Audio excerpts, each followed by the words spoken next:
Hi, everyone. Again, my name is Darren. I'm a marketing coordinator for the School of Health Sciences. It is my pleasure to welcome you to this information session for the Environmental Health Program. I would like to say how happy we are to see you all and thank you for attending our presentation today. I just want to acknowledge that the British Columbia Institute of Technology is located on the unceded traditional territories of the Coast Salish nations of Squamish, Tsleil-Waututh, and Musqueam. The agenda for this afternoon is the welcome and introductions, and we'll do a quick poll just to see where everyone is at. We'll watch an environmental health video. We'll go through the presentation and do some program overviews. We'll have some slides from program advising. And then at the end, we'll do questions and answers for anything that we can still help you with. And now I'm going to pass it over to Dale. And I think the first thing we'll do, Dale, is we'll watch the video. And then how about I introduce you? Does that sound good? Sounds good. Thank you. Okay, thanks. So hang on, everybody, and I'll switch over to the video.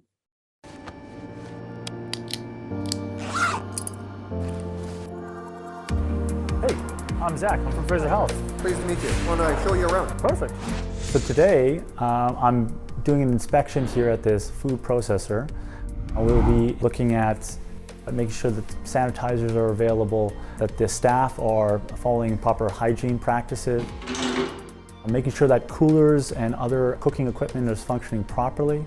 So there's a wide range of things that we are working towards to make sure that food safety and sanitation are being followed closely.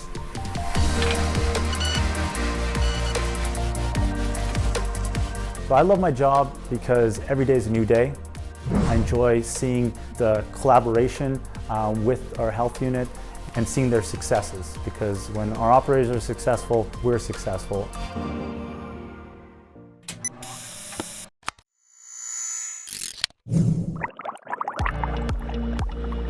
Our environmental health program here at BCIT trains students to become environmental public health officers or inspectors. And in that capacity, we inspect water systems, restaurants, sewage disposal systems, pools and spas, and we even do tobacco control, making sure stores do not sell tobacco to minors. I chose to come to BCIT because it is one of the few schools across Canada that offers the environmental health program. The instructors are all previous environmental health officers, and that's great because they can give us a lot of their knowledge and their experience in the field, and they make everything that we learn, they make it really applicable to the job. Here at BCIT, we work you hard. 2 years worth of very intensive instructions, and we offer a 3-month practicum to all of our students, and so they get their training necessary to become a certified public health inspector after they're done with us.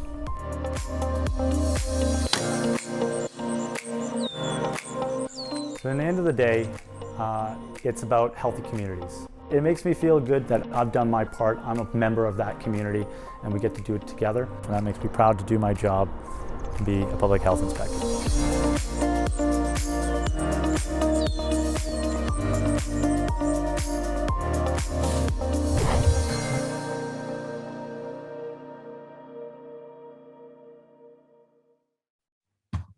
Excellent. I hope everyone enjoyed that and could actually hear it. You never know when you're streaming over Zoom. And next, I'd like to hand it over to Dale Chen, and he can definitely let us know how we did on that poll question. Well, thank you very much, Darren. Yes, and the correct answer was the fish and wildlife isn't part of an environmental health officer's job. So our program name doesn't have the word public in there. It's really, we're actually trying to add that in as part of a change to our program name. But environmental health is very much public health. It's an aspect of public health and not about the fish and the wildlife and the trees and so on and so forth. So recently, with COVID and the emphasis on public health, people probably are becoming much more aware of what environmental health officers do. Because when Dr. Bonnie Henry gets on TV and says health officers are out there doing this and that, 9 times out of 10, those health officers are environmental health officers, because there are no other health officers other than medical health officers, and there aren't that many of them in the province. So the boots on the ground when it comes to public health is primarily environmental health officers or public health inspectors, which is an equivalent term in some jurisdictions. Darren, next slide, please. So I was getting, so what is environmental health? Environmental health is basically every aspect of public health other than those issues that are transmitted person to person. So for instance, if you're thinking, COVID, flus, things like that, those are person to person transmission diseases, and therefore those are primarily the realm of public health nurses, doctors, things like that. What environmental health captures is every other aspect of the environment that affects a person's health. So the water you drink, the food that you eat, the air that you breathe, the housing that you live in, so on and so forth, all of those aspects. So from that, you can gather that it's actually a very broad field. Environmental health officers tend to be sort of a jack of all trades when it comes to public health. So we get called upon to perform a very wide variety of duties. So in that video with the lovely Zach, you sort of see a little bit of that. You see him going into restaurants, into food processing facilities, into pools, like with this particular photo, you're checking pools. One of the choices that people selected in that poll was tattoo parlors. So tattoo parlors are actually a very important part of environmental health because those are personal services, so which range from anything from flotation tanks, where people lie in those egg-shaped pods in salt water, all the way to tattoos, all the way to piercings, etc. And everything in between, salons, etc. Those are all considered personal health services, which get covered under environmental health. Next slide, please. So our program is a 2-year full-time Bachelor of Technology program. So part of our entrance requirements is that I think entrance requirements is a slide that's coming up actually. And so it is a 2-year program, full-time. We do have a summer break at the end of your second year. That is when you go on your 12-week practicum. Which stretches basically usually into end of June, or for some individuals, end of August, depending on what's your practicum schedule like. Our classes are generally pretty small. We currently have 26 in the program. That's the number of seats that we have. And the program is delivered through a variety of lectures, field trips, labs, and guest speakers and everything in between.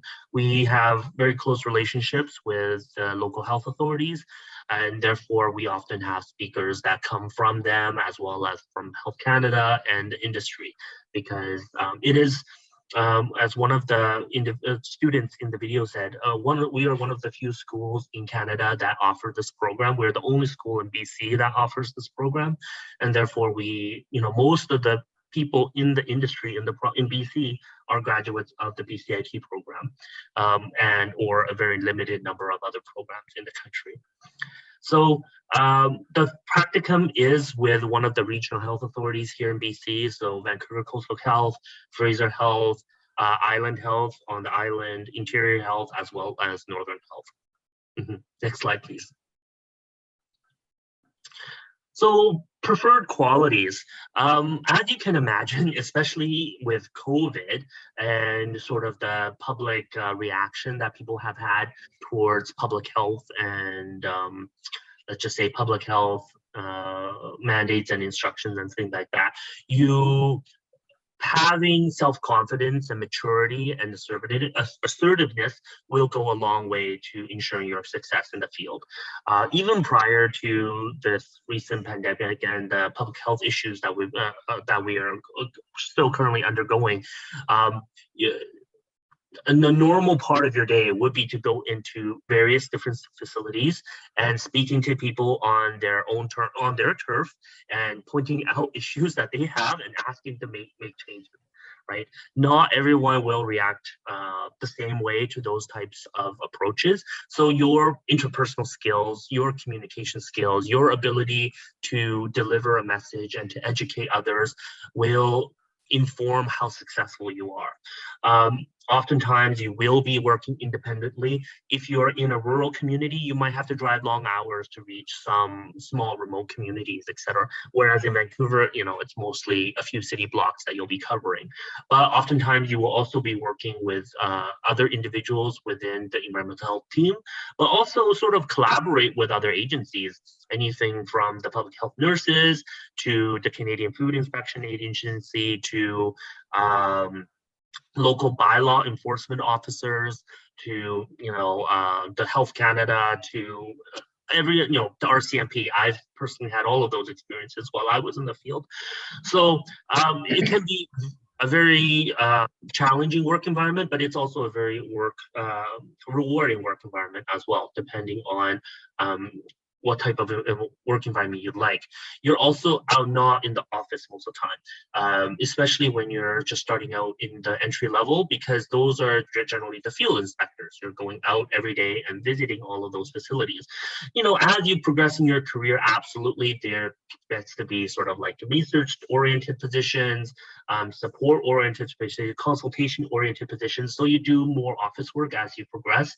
But if you're a person that enjoys being out in the field, out on your feet, going about to different places every day, this is absolutely a good place to be, because you will definitely find that in this field. So yes, and I already touched on good interpersonal skills and communication skills, and I just can't emphasize that enough. It really is something that will make or break, so to speak, how you do in this field.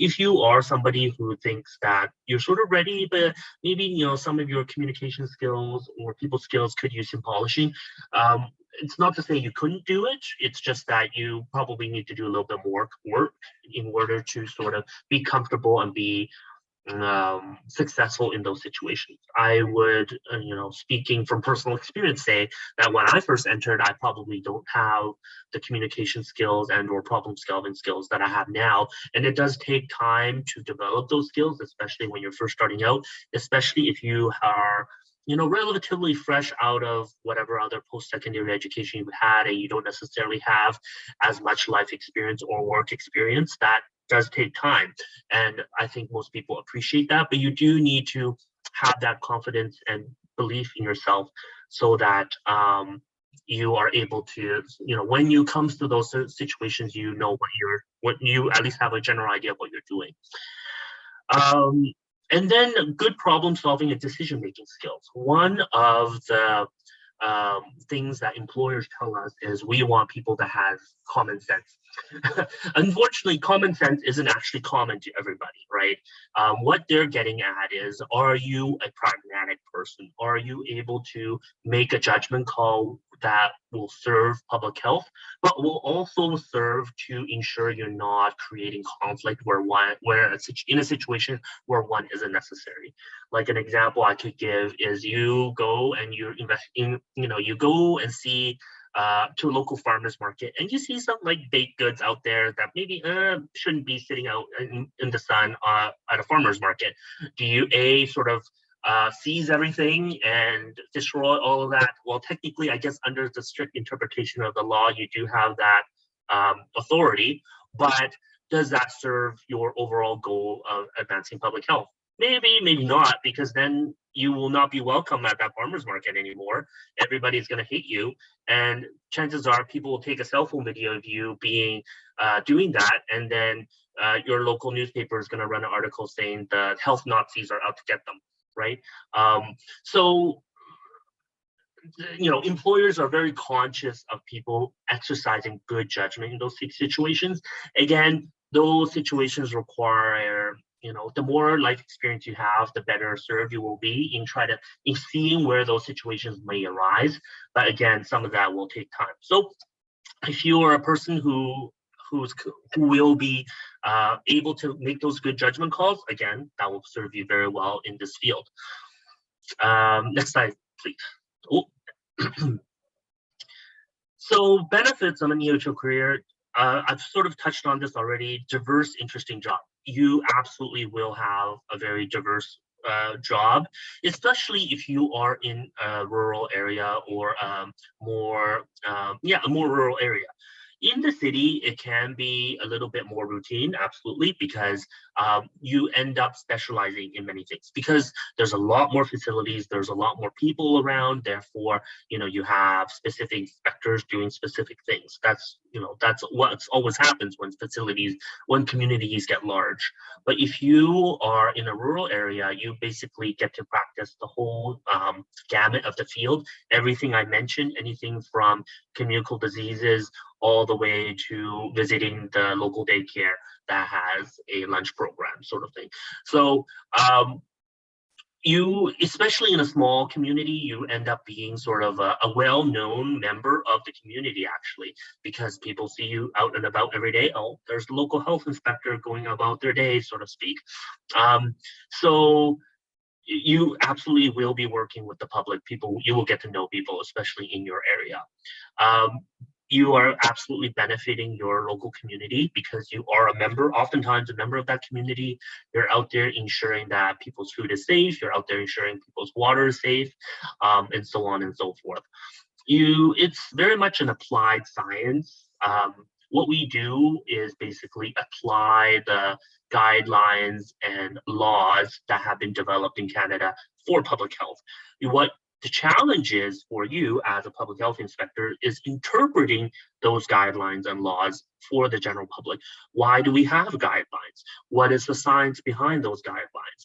If you say, well, you need to keep your food outside of either below 4 degrees or above 60 degrees, what's the science behind that? Why do those laws exist? So that you are able to convince people to follow those laws.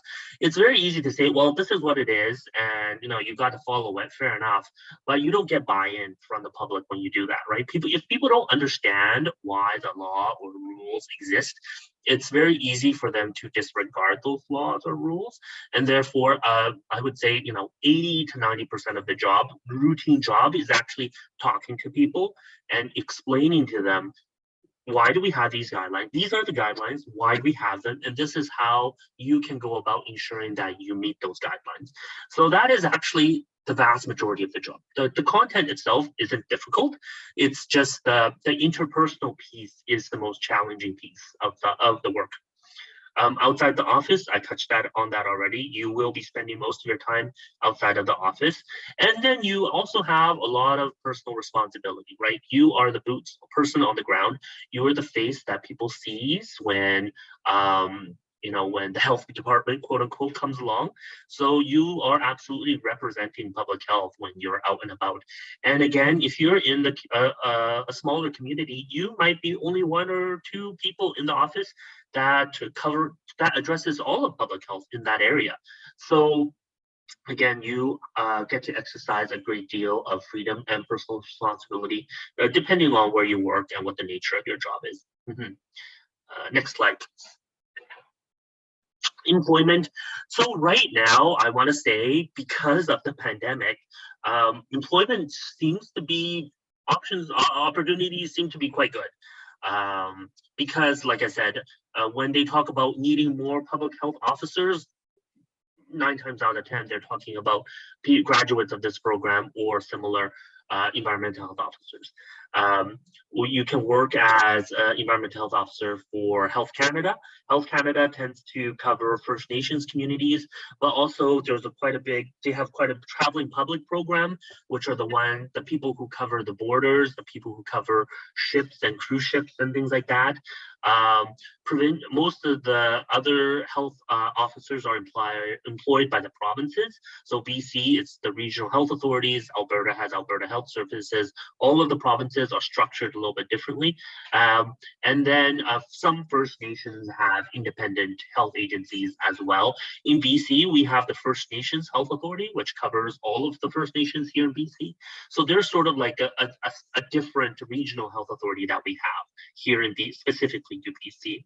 And then CFIA, so the Canadian Food Inspection Agency, Public Health Agency of Canada, Health Canada, they also hire quite a bit of people.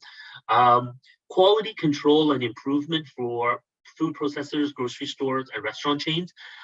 So those are independent. There's a couple of different aspects for that. If you have a food science background, which a lot of our graduates do, oftentimes people can end up in sort of in manufacturing itself. So on the plant side of things, developing the systems and the methods necessarily to meet standards. But there are also private auditing agencies where companies hire private auditors to go into their own facilities to make sure they're meeting certain standards. So places like Starbucks and things like that, they basically have their own internal health inspectors going out and inspecting their own restaurants to make sure that they are meeting those standards. And then private consulting firms, they're the ones doing those internal standards for those big companies. Some companies hire their own people, some companies hire those private consulting firms. And then health promotion and education positions for health agencies and or private consulting firms. Usually I would say those positions aren't necessarily entry level, but a lot of people do eventually move into those positions as they advance in their career. Next page, please. So I'll just quickly read this for Zach. So Zach says, as an alum of the BCIT Environmental Health Program, I work as an environmental health officer for Fraser Health. I believe Zach is in Burnaby. I'm currently working to keep local restaurants, PSCs, and pools in my district up to date and with the ever-evolving COVID-19 pandemic information. When my son was born March 16th, 2020, I took 2 weeks off to be with him and my wife, and am now back to work at this rapidly changing time. My colleagues and I are now preparing to be redeployed. So this is a little bit dated. They have already been redeployed and come back to a case and contact management hub to assist with case and contact tracing of COVID-19. So changing hours, duties, and location. So be smart, be safe. I hope we will not be calling you. So yes, a lot of health inspectors were redeployed from their field duties to the case and contacting tracing hubs that all of the health authorities had set up. So in fact, earlier on, it was mostly health inspectors doing the calls themselves. But as the pandemic progressed, what I believe was the health authorities hired quite a number of clerks who were doing the calls, and then the health inspectors became sort of like the supervisors or the leads of these pods that they believe that's what they were called, ensuring that all of the calls and the work was being done properly. Next slide, please.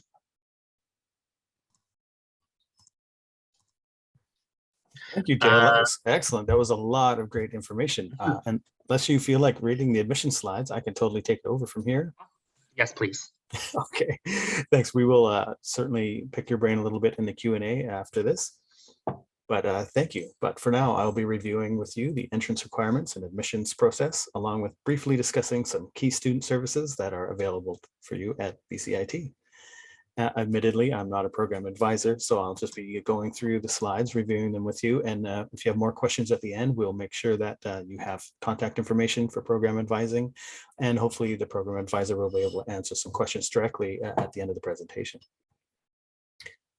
So the important date here is the start date of the program would be in September. And the application period is from October 1st until the program fills. So there is one intake a year for environmental health, and the applications are accepted online each year from October 1st until the program fills. This does not mean you should wait till closer to the start date to apply. There are limited seats available, therefore it is beneficial to apply early. Filling out the online application is relatively straightforward. Once application opens for each cycle, once a year, you can log in and review the online application. You can work on filling out the application at your own pace. It does not matter. It does not go to admissions until you pay the application fee. Regarding the application process, you will firstly review all the entrance requirements and the application processing dates. You will then upgrade if necessary, and BCIT does offer courses that meet some of the requirements in part-time studies, and program advising can assist you with this. Ensure that when you apply online that you have all your required documents such as transcripts ready to scan and upload as PDF files. And if you go to bcit.ca/admission, This will guide you through the step-by-step application process. And then once you are ready to apply online, you can visit bcit.ca/apply, and then you pay the application fee. For domestic students, that is 90 Canadian dollars and 154 Canadian for international students.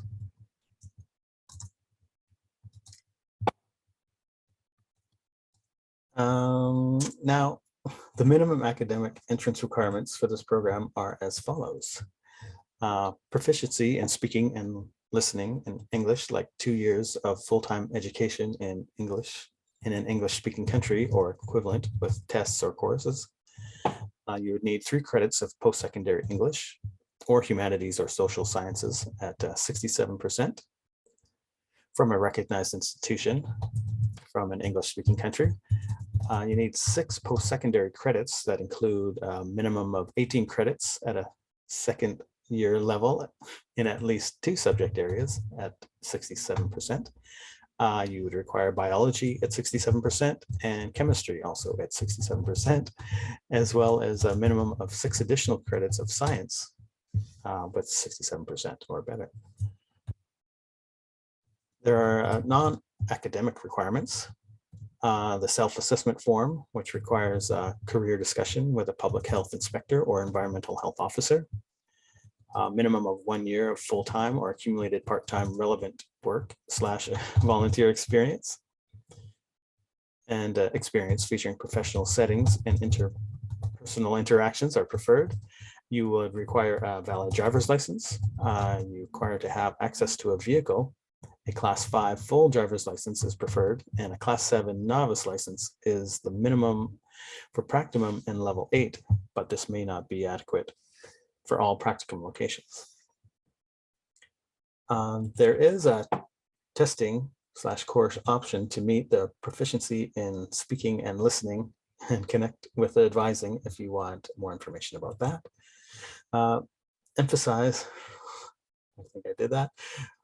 Please note, if you're completed your post-secondary outside of Canada, like the US, UK, New Zealand, and Australia, you are required to complete a comprehensive evaluation of your credentials by the International Credential Evaluation Service, the ICES.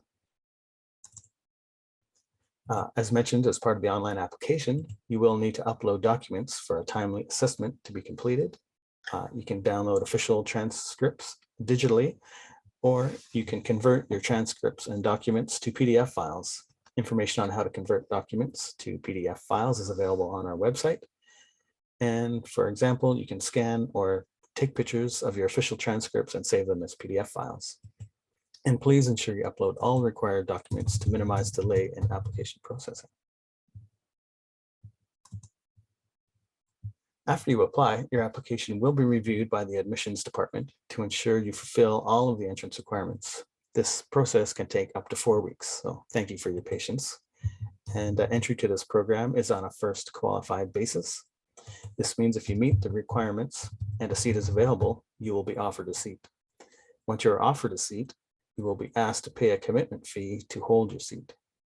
Tuition for the first term will be due 60 days before the start of classes. The commitment fee of $500 for domestic and $3,000 for international.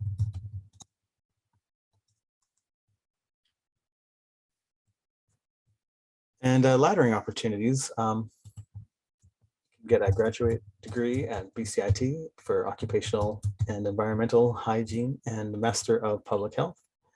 Graduate degree at SFU, Master of Science or Master of Public Health. There's opportunities in epidemiology and health promotion.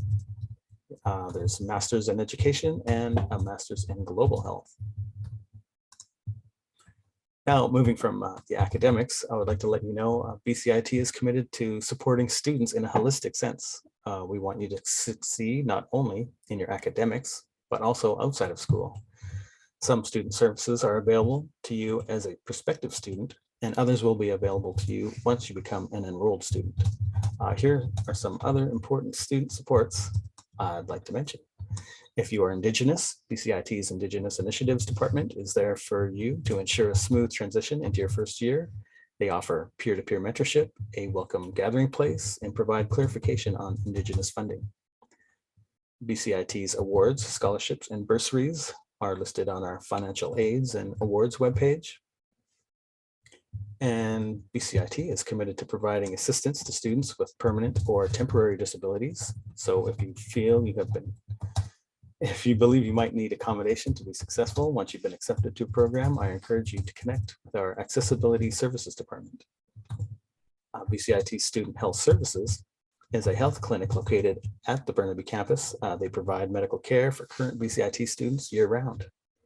We also have a counseling and student development department available to help you enhance your educational performance and maximize your success as a student at BCIT. And last but not least, our recreation services promotes, encourages, enables the practice of physical well-being. We consider recreation an integral part of campus life and welcome all students to enjoy their services. If you have any questions after today, I encourage you to connect with program advising. They're available by telephone, email, and Zoom appointments. And please go to the website, bcit.ca/advising, for the up-to-date contact information and service hours. I would like to mention, if your inquiry is time sensitive, please call us for assistance. Please call advising for assistance. And just before we get to the questions and answers, I wanted to let everyone know you can follow us or get more information on our social media sites on Facebook, Twitter, Instagram, YouTube, and LinkedIn. And also there's a lot more information about the campus and information and advising on our website. So please check out bcit.ca if you haven't. And with that, I'm going to move to questions and answers.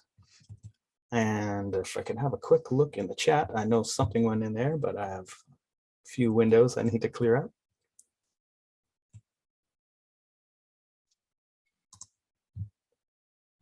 Okay, pardon me for a moment while I just get to the top of the list here.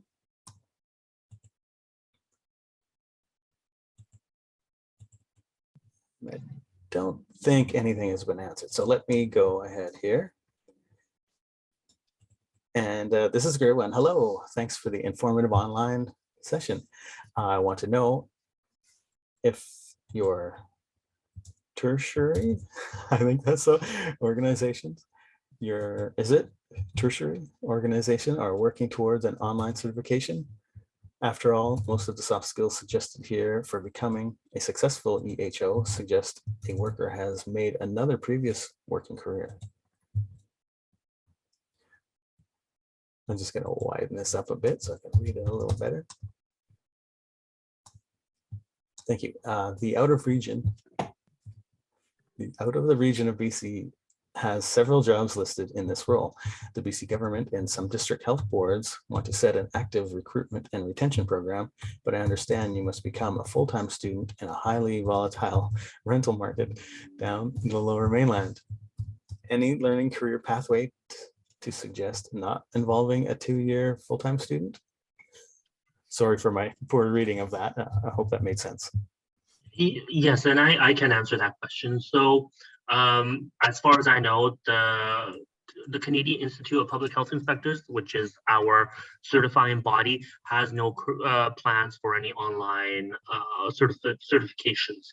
So and I believe all of the schools, and there are currently 6 in Canada that offer the certification, they are all full-time in-person programs. So there is no plans for, as far as I know, of course, you can always contact the Institute itself. But as far as I know, there are no plans for online certification, and there are no online certifications available. Part of the qualifying to sit the certification exam is graduation from one of the approved programs, as well as the 12-week practicum. So we are one of the approved programs, and we arrange a 12-week practicum. The other schools in Canada, so one of our distinguishing factors is the other schools in Canada do not arrange the practicum for you. So once you graduate from their program, you are on your own to find a practicum. So you have to go out and apply for one. But because of our existing relationships with all of the health authorities here in BC, we are able to place students directly with one of them. And so that is a step you don't have to take in comparison to the other programs, but there are no part-time programs available as far as I know. I hope that answers your question. Thank you, Dale. That's great. I see Erica has asked a question, and Bavina has answered the second part, but I like the first question. How many applicants do you get usually for the 26 seats? So we typically fill up the program. The number of applications change, of course, year to year, but every year we typically fill the all 26 seats. Yeah, and Bavina says there's still seats available at this time, and that's true. Yeah. Excellent, thank you. When listing courses for Section 1 of entrance requirements, do they need to be 100 level, math, biochem, stat, etc., or can they be 200 level or higher? They can be 200 level or higher. Typically, if you are taking 200 level courses, you should have your 100 level courses as well. So generally, if the application comes in front of me, I will take a look at all the transcripts and everything anyway. Yeah, you could have 200 level courses as well. Yes.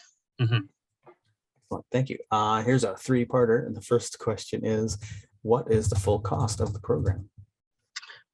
I don't know that off the top of my head. Are Darren or Bavina, are you able to? There is a page that has the tuition breakdown. I can't get to it at the moment.